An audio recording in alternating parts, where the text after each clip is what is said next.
la mji huo, mji wa Naini.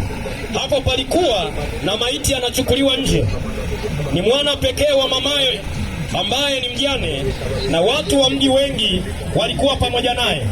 Bwana alipomwona alimwonea huruma, akamwambia usilie. Akakaribia akaligusa jeneza. Wale waliokuwa wakilichukua wakasimama, akasema, kijana. Mstari wa 14 nitarudia. Akakaribia akaligusa jeneza.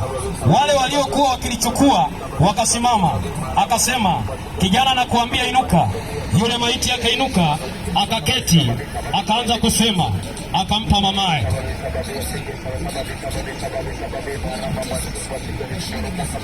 Hofu ikawashika wote, wakamtukuza Mungu, wakasema, nabii mkuu ametokea kwetu, na Mungu amewaangalia watu wake.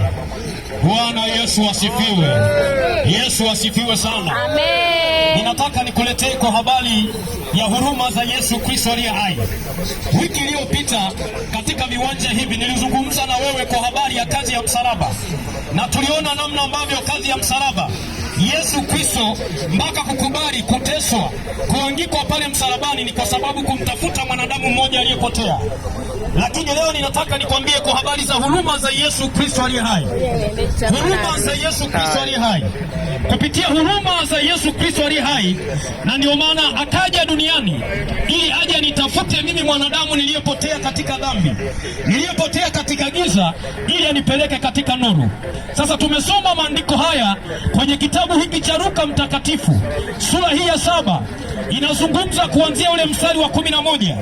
Inazungumza kwa habari ya kwamba Yesu Kristo alipokuwa akiingia katika ule mji wa Naini akiwa na wanafunzi wake na akiwa na makutano, akiwa na watu wengi wakimfuata Yesu Kristo, Biblia inasema ya kwamba wakati alipoingia kwenye lango la mji ule wa Naini, alikutana na watu ambao walikuwa wamebeba jeneza.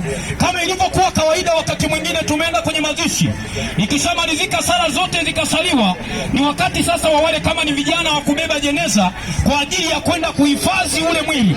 Ndipo ambapo wakati huo ulikuwa umefikia. Wakati huo akiwa katika lango, Yesu Kristo anafika kwenye lango, anakutana na hao watu wakiwa wamebeba hilo jeneza. Lakini ijulikane ya kwamba Yesu Kristo akawatazama watu wote, ule umati ambao walikuwa wameambatana na kuibeba ile jeneza. Akamuona mama mmoja, na katika kumwangalia huyo mama mmoja alikuwa akitia huzuni, alikuwa ambaye ni mwenye huruma. Macho yake yalikuwa yakionekana. Kama unavyojua mtu siku zote anapofiwa utajua ya kwamba huyu ni mfiwa. Alikuwa katika hali ya majonzi, katika hali ya shida, lakini Yesu Kristo alipomtazama akajua huyu ni mama mfiwa. Lakini sasa ujue kabisa huyu mama alikuwa amehuzunika. Huyo mtoto wake ambaye alikuwa anamtegemea, ni ambaye alikuwa ni mtoto mmoja tu, lakini Biblia inasema ya kwamba huyo mama alimtegemea huyo mtoto. Aliweka matumaini makubwa akisema ya kwamba yamkini mtoto huyu baadaye ndiye atakayenisaidia, ndiye atakayeniokoa kwenye maisha yangu. Lakini nafika mahali ile tumaini alikuwa anategemea, tumaini linaondoka sasa. Tumaini ambayo alikuwa anamtegemea kijana linatoka.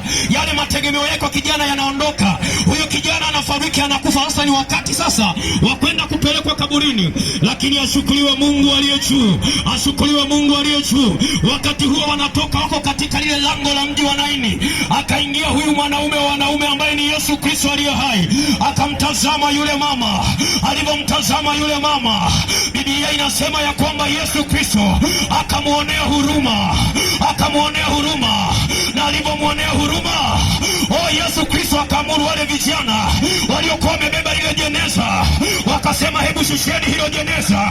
Kuna watu wengine wakasema, huyo ni nani ambaye anazuia msafara huu? Maana ni msafara wakati huu tunakwenda kuzika. Wengine wakasema, ni nani ambaye amezuia msafara huo? Ngoja nikwambie, kumbe hawakuishua. Yuko mwanaume wa wanaume amesimamisha huo msafara. Alikuwa na jambo, akamwonea huruma huyo mama, akamwonea huruma huyo mama. Biblia inasema Yesu akafanya kitu kimoja, akaligusa hilo jeneza. Na alipoligusa hilo jeneza, huyo kijana akainuka. Amina. Na kijana akaanza kutamka. Baada ya hapo Yesu Kristo akamwita mama yake, akamwambia, kijana wako huyu hapa, ninataka ninataka nikwambie jioni hii ya leo, ninataka nikwambie jioni hii ya leo, Yesu Kristo ni Bwana wa huruma. Anaonea huruma maisha yako, na ndio maana alikubali kuacha enzi kule juu mbinguni, akaja duniani kuja kumtafuta mtu mmoja aliyepotea katika dhambi, kuja kumtafuta mtu mmoja aliyepotea katika giza. Yeye ni Bwana wa huruma, anakuonea huruma. Ameiona shida yako kama alivyoiona shida ya yule mama wa Naini, kama alivyomwonea huruma yule mama wa Naini, ndivyo ambavyo jioni hii ya leo anakuonea huruma baba yangu, anakuonea huruma kijana mwenzangu, anakuonea huruma mama yangu. Wewe unayajua mateso yako, unaijua huzuni yako, lakini nataka nikwambie ya kwamba yeye alikubali kuacha enzi kule juu mbinguni, akaja kuyatoa maisha yake ili apate kuichukua huzuni yako, ili apate kuyachukua majonzi yako. Ninataka nikwambie, mbona unaendelea kung'ang'ania hizo shida zako? Mbona unaendelea kung'ang'ania hizo shida zako? Liko suluhisho jioni hii ya leo. Ndio. Jioni hii ya leo. Ndio. Ni Yesu Kristo aliye hai. Amen. Amen. Haleluya. Amen. Haleluya. Amen. Yule mama akatia huruma kwa sababu ya ule msiba, maana matumaini yake yakawa yametoka, mategemeo yake yameondoka. Yamkini yuko mama ambaye ninazungumza naye jioni hii ya leo. Unajua shida unayopitia, unajua majonzi uliokuwa nayo, unajua namna ambavyo unavyopita, lakini nataka nikwambie jioni hii ya leo, Yesu Kristo analotumaini kwa Amen. Yesu Kristo analotumaini kwa ajili ya maisha yako. Anataka kutoe huko, anataka kuondoe huko. Yeye yuko kwa ajili yako. Mbona unaing'ang'ania hiyo mizigo yako, wakati Yesu Kristo ametoa mwaliko, amesema njoni kwangu ninyi nyote msumbukao na wenye kulemewa na mizigo. Waswahili wanasema mzigo mzito mpe Mnyamwezi akubebe, lakini mimi nakwambia mzigo mzito mpe Yesu akubebe. Amen. Huzuni yako mpe Yesu akubebe. Hayo mateso yako mpe Yesu akubebe. Yeye yuko kwa ajili ya kubeba hiyo mizigo yako, yuko kwa ajili ya kubeba hiyo dhambi yako, yuko kwa ajili ya kubeba hiyo huzuni yako. Yuko jioni hii ya leo, yuko jioni hii ya leo, analotumaini Yesu Kristo aliye hai, analotumaini Yesu Kristo aliye hai. Amen. Tumaini la kweli liko kwa Bwana. Amina, amina. Kweli liko kwa Bwana. Amina. Wako wengi waliotumainia mali zao, lakini nataka nikwambie hizo mali zina mwisho, zina mwisho wake. Ndio. Baada ya matumaini, ukishafilisika matumaini yanaondoka. Kwa sababu mali imepotea, lakini liko tumaini lisilofilisika, tumaini ambalo limetajirika, liko mikononi mwa Yesu, liko mikononi mwa Yesu. Ndio. Ninampenda huyu Yesu. Wewe ambaye umeweka tumaini lako kwa waganga, ngoja nikwambie, Biblia yangu inaniambia hivi, amelaniwa mtu yule amtegemeaye mwanadamu. Ndio. Ngoja nikwambie, wako ambao walikiamini kikombe cha babu, walivyokiamini kikombe cha babu, wengine maisha yao hawakufika hata wakumwona babu, wengine walifia njiani. Ndio. Ngoja nikwambie, lakini kafika mahali hayo matumaini yakaondoka.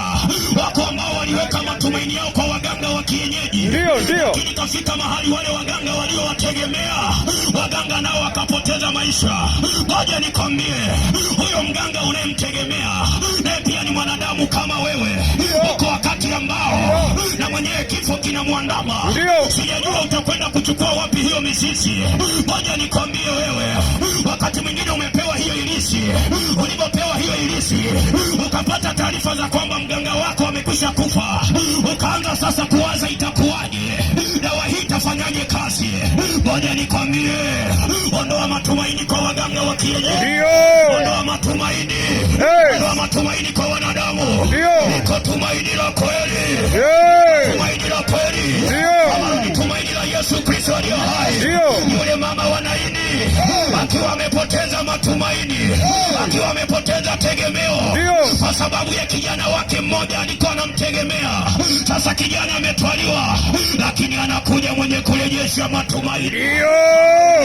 Kristo aliye hai. Amen. Si ya kwamba umechakazwa kwa namna gani, lakini jioni hii ya leo ukimkubali Yesu Kristo awe Bwana na Mwokozi wa maisha yako, anarejesha matumaini ndani mwako, anarejesha furaha ndani mwako, anarejesha uzima ndani mwako, anarejesha furaha ndani mwako, anarejesha amani iliyopotea ndani mwako, kwa sababu umemkubali jioni hii ya leo. Amen. Kuwa Bwana na Mwokozi wa maisha yako. Amen. Haleluya. Amen. Haleluya. Amen. Ngoja nikwambie, nataka nizungumze na vijana mahali hapa.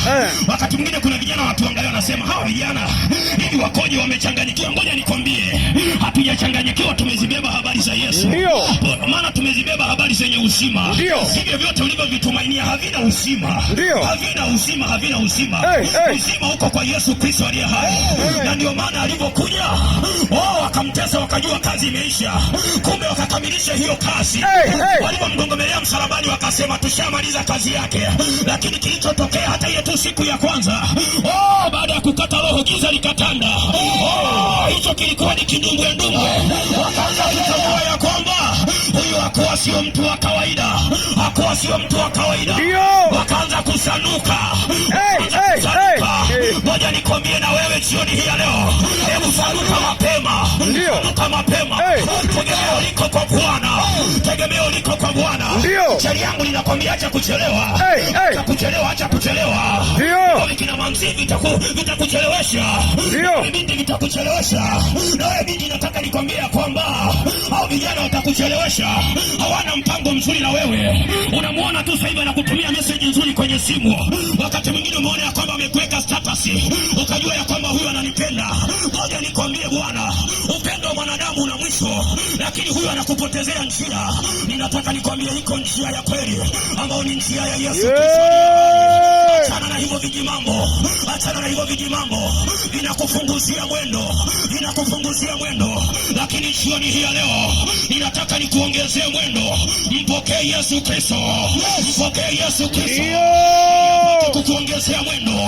Mpokee Yesu Kristo. Abadilishe maisha yako. Mpokee Yesu Kristo. Abadilishe mtazamo wako.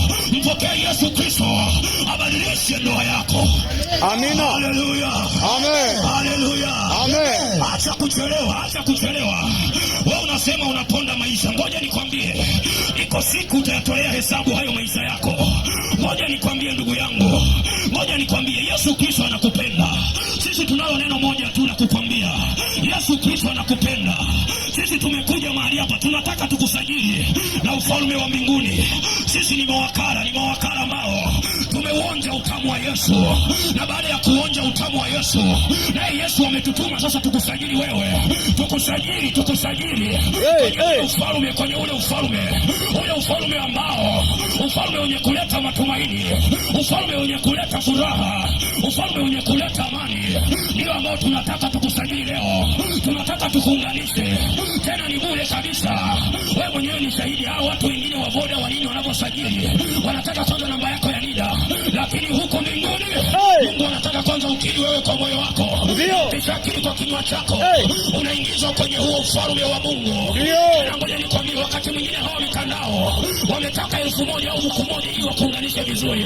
Lakini huko kwa Mungu hakuna kiingilio chochote. Hakuna kiingilio chochote Bwana. Wewe mwenyewe kuamua tu. Wewe mwenyewe kufanya maamuzi tu. Mama yangu, Yesu anakupenda. Yesu anakupenda. Yamkini unahuzunika kwa ajili ya watoto wako. Watoto wako hawaeleweki. Watoto wako wamekuwa vuta bangi. Watoto wako wamekuwa ni walevi. Watoto wako wamekuwa mateja. Hata heshima yao imepungua. Hata wakati mwingine umekuondolea hata heshima wewe mzazi. Lakini nataka nikwambie, chagua fungu ambalo limekuwa jema jioni ya leo. Na hilo fungu ni kumkimbilia Yesu Kristo aliye hai. Amen. Kurejesha, apate kuleta matumaini kwenye maisha yako. Kwa Mungu hakuna lisilowezekana. Kwenye kitabu cha Luka 1:37 Biblia inasema hakuna lisilowezekana kwa Mungu. Ndicho unachokiona ya kwamba ni kigumu, kwa Mungu kinawezekana. Wanapushi tu, anaweka tu kidogo tu. Unampenda huyo Yesu. Mpenda huyo Jehova. amebadilisha maisha yangu, amebadilisha maisha ya vijana hawa ambao walikuwa hawatamaniki, ambao walikuwa wamekatiwa tamaa, lakini yuko ambaye asiyemkatia tamaa mtu, ambaye ni Yesu Kristo aliye hai. Amen. Ninampenda huyu Yesu. Ndio. Ninataka nimalize kwa namna hii. Kuna vitu ambavyo umetegemea, kuna vitu ambavyo umeweka tumaini huko. Nataka nikutahadharishe ya kwamba vitu hivyo vina kikomo. Ndio. Vitu hivyo vina mwisho wake. Yesu Kristo alisema hivi, itamfaidia nini mtu hata kama ungepata ulimwengu wote ukawa kwako halafu ukamkosa? Hiyo ni hasara kubwa. Watu tumehangaikia.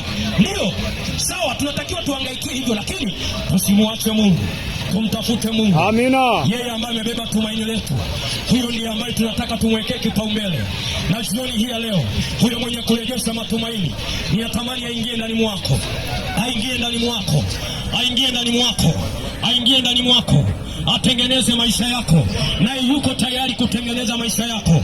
Wewe ambaye umepoteza matumaini, wakati mwingine umeona ya kwamba imekwisha, yaani unaona kabisa hapa imekwisha, yaani hapa sitoboi, lakini nataka nikwambie ya kwamba mpokee Yesu Kristo aliye hai, utatoboa. Ninakwambia, mpokee Yesu Kristo aliye hai, yeye atakutengenezea njia. Maana ukishampokea Yesu Kristo aliye hai, yeye ndiye atakayehangaika na mambo yako, yeye ndiye atakayejishughulisha na mambo yako. Ni huyu Yesu Kristo aliye hai.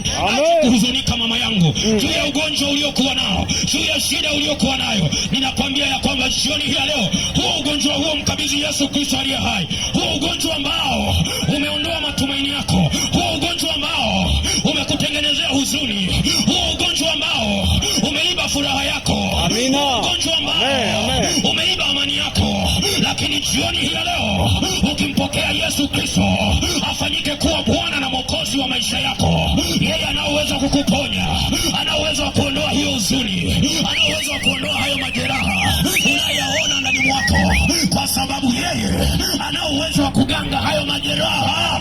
Ndio. Haleluya. Amen. Haleluya. Amen. Yesu anakupenda. Sawa. Yamkini yuko mtu ambaye analingia tunguli za babu zake. Ngoja nikwambie, uchawi pia huo una expire. Uchawi huo unafanya nini? Una expire. Una expire. Yes. Wewe lingia tu tunguli za ndugu zako, na hizo tunguli zina mwisho wake, na hizo tunguli zitakupeleka pabaya. Wakati mwingine umeingia tu namna ambavyo jinsi ulivyo, umeingia uzuri wako, wewe umejiona kwamba ni maji ya kunde, ni mweupe mzuri, umesema ya kwamba mimi ninajiuza wakati wote, ni bidhaa inayojiuza wakati wote. Ngoja nikwambie, bidhaa huwa zinashuka thamani. Ndio. Huwa zinashuka thamani bidhaa. Uko wakati ambao utashuka thamani, na huo wakati ukishuka thamani, hakuna atakaye kuja, hakuna hata atakaye kusemesha, hakuna hata atakaye kuita, hayupo, kwa sababu umepoteza thamani. Umepoteza thamani. Wakati wako umeisha. Wewe kijana ambaye unajiona sasa hivi ni mtanashati kabisa, mzuri kabisa, unawasambua tu mabinti za watu, unajiona uko wakati utakongoroka, uko wakati utakongoroka, uko wakati ambao hata kila mtu atakayemsimamisha atakufyonza tu, atakuona kwamba wewe muda wako umeisha, muda wako umeisha. Ni kupoteza thamani, kupoteza thamani. Sasa nataka nikwambie kwamba mpokee Yesu Kristo jioni hii leo, ili apandishe thamani yako, apandishe thamani ya maisha yako. Yesu Kristo anakupenda, Yesu Kristo anakupenda. Shetani amekugaragaza, amekuumiza, wakati mwingine amekupeleka ambako siko, lakini nataka nikwambie jioni hii leo, Yesu Kristo ana haja na wewe, ana haja na wewe. Namna ambavyo alivyokuumba, alikuumba kwa namna ya tofauti, lakini mwanadamu umekengeuka, umeiacha njia ya Bwana, umeiacha njia ya Bwana. Iko njia ionekanayo kuwa ni sawa machoni pa mtu, lakini mwisho wa njia hiyo ni mauti. Unaweza kaona ya kwamba hiyo njia ya uzinzi unaenda nayo, umejiona kwamba wewe ni kidume, umechukua wake za watu, ndio, lakini hiyo njia mwisho wake ni mauti. Umejiona wewe wakati mwingine umechukua waume za watu, ukajiona wewe ni kweli, ndio, umewachuna, umewaita mabuzi, ni kweli, sawa, umenufaika kiuchumi, umepata, sawa, lakini mwisho wa njia hiyo ni mauti. Mwisho wa njia hiyo ni mauti. Ninakukumbusha tu, ninakukumbusha kwa namna hiyo. Wakati mwingine umewaibia watu, yamkini umekuwa ni jambazi, lakini ngoja nikwambie, iko njia inaonekana kuwa sawa, lakini mwisho wake ni mauti. iko siku ambayo utapigwa mapanga, utakufa. Yani kila jambo lolote unalolifanya lina mshahara. Hakuna kazi ambayo unaifanya haina ujira. Kila kazi unayoifanya ina ujira. Utalipa huo ujira. Endelea kufanya hicho unachokifanya. Uko wakati ambao utalipa ujira wako. Sijui ujira namna gani. Utalipwa. Yani utalipwa kulingana na kazi yako. Ndio. Haleluya. Amen. Haleluya. Amen. Yesu Kristo anakupenda. Ninataka nizungumze na wewe ambaye umeyasikia maneno haya na umejisikia moyo wako unaugua, umejisikia kujiona ya kwamba una hatia, kuona ya kwamba kweli maisha anayozungumza mtu huyu ni ya kwangu. Ni Mungu anazungumza na wewe, ni Mungu anasema na wewe. Kati ya maneno 1000 niliyozungumza, sijajua maneno mangapi, lakini liko neno moja ambalo limepenya ndani ya moyo wako. Hilo neno limekusudiwa na Mungu, lilikuwa linakutafuta wewe. Naomba nifuatishe maneno haya. Sema, Bwana Yesu, jioni hii ya leo nimelisikia neno lako kwa habari ya huruma zako. Wewe ambaye ulikubali kuacha enzi kule juu mbinguni ukaja duniani. Hiyo yote ni huruma. Kunitafuta mimi niliyepotea katika dhambi, niliyepotea katika dhambi. Jioni hii ya leo nimelisikia neno lako,